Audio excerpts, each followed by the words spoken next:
Personne n'allait interdire à la population de Kinshasa de se défendre contre les Tutsis qu'ils connaissent bien. Ils les ont vus à l'heure. Tuant pour arracher des voitures, tuant pour occuper des villas, tuant pour violer les femmes et arracher des filles, tuant pour piller les banques. Il pourrait faire le tri entre les civils et les militaires? Mais lorsque les civils Tutsis, certains de ces civils Tutsis, avaient pris les armes données par leurs frères militaires et tiré sur leurs voisins, les voisins quand même ne sont pas aveugles, ils les voyaient. Et le voisin, donc les Congolais, n'étaient pas armés. Qu'est-ce qu'ils devaient faire?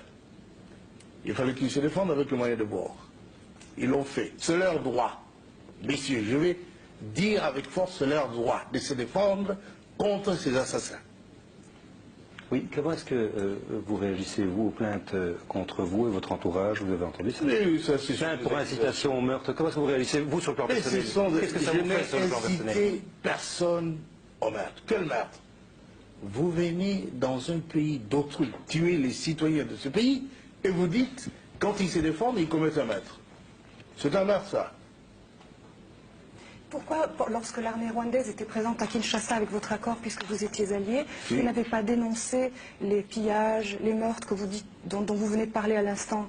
Et pourquoi sont-ils partis, si je ne l'avais pas fait? Mais ça a duré 1 an. Ça a duré 1 an, nous étions des alliés. Et quand il y a des contradictions, on les traite entre alliés. On ne les traite pas devant les places publiques. Vous avez fait partir parce qu'ils se comportaient mal, à votre avis? Parce que d'abord, ils ont massacré des gens sans que le gouvernement congolais sache à Bandaka et à partir de Kisangani. Deuxièmement, parce qu'ils se conduisaient en pays conquis, tuant, pillant, je viens de le dire, et puis ils se sont même immiscés dans la politique intérieure de notre pays. Est-ce que ça n'est pas, excusez-moi, est-ce que ça n'est pas relativement normal dans la mesure où vous avez fait appel à eux pour arriver au pouvoir? Ils ont demandé quelque chose en échange. Ou vous y attendiez? Enfin. Messieurs, notre alliance était une alliance d'intérêt. Comment allait-il durer au pouvoir si nous n'avions pas, nous, forces armées congolaises, maintenu les Hutus en état d'incapacité opérationnelle? Ils en avaient besoin. Et c'était de ça que nous avions parlé lorsqu'ils devaient nous laisser le temps de faire passer les armes pour entrer aux Zaïre alors. Nous n'avions qu'une mission, chasser la dictature chez nous et démocratiser la société. Les deux, nous sommes contents de ce qui s'était fait. Mais ils ont voulu maintenant plus. Oui. Ils ont voulu être le maître de notre pays. Et ça, c'est impossible. Avez-vous échappé à des tentatives d'attentat? Pardon? Avez-vous échappé à des tentatives d'attentat? On en parle, mais ils ont comploté. En fait, c'est vrai, ils ont comploté, ils ont monté un coup d'État le 2 août pour essayer de m'assassiner et prendre le pouvoir. Vous savez la suite.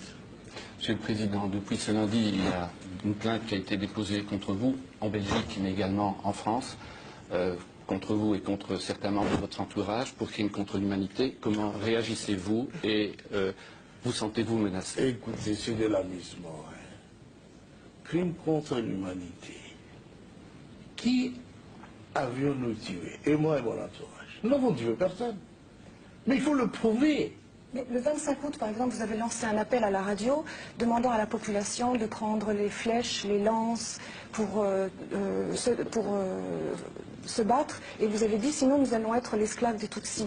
Est-ce que vous ne considérez pas que cet appel a incité la population à s'en prendre à des civils Tutsis, notamment des femmes et des hommes qui n'avaient rien à voir avec la guerre?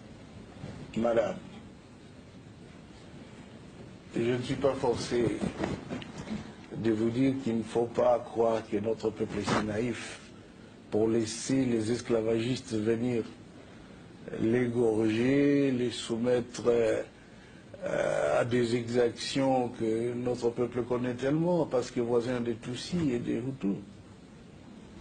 Et vous vouliez que le peuple congolais ne défende pas par l'appel de son chef, son territoire, sa vie. Qu'est-ce que c'est pour un pays? Même chez vous ici en Europe, on a fait des appels pour vous défendre contre les nazismes. Et alors, vous voulez que les Congolais laissent venir d'autres nazistes, d'autres racistes, les occuper et qu'ils ne se battent pas parce qu'ils n'ont pas d'armes? Ils peuvent utiliser nos flèches et tous les moyens qui se trouvent dans leurs mains. Et ils l'ont fait. Est-ce que ça veut dire que lorsque vous êtes alliés avec les Rwandais au début de la guerre de libération, vous avez fait preuve de naïveté si vous ne saviez pas qu'ils étaient comme ça, puisque maintenant vous dites qu'on sait bien qu'ils sont comme ça? La question, mais est-ce que vous avez mal choisi, est-ce que vous avez mal choisi vos alliés? Nous n'avons pas mal choisi les alliés.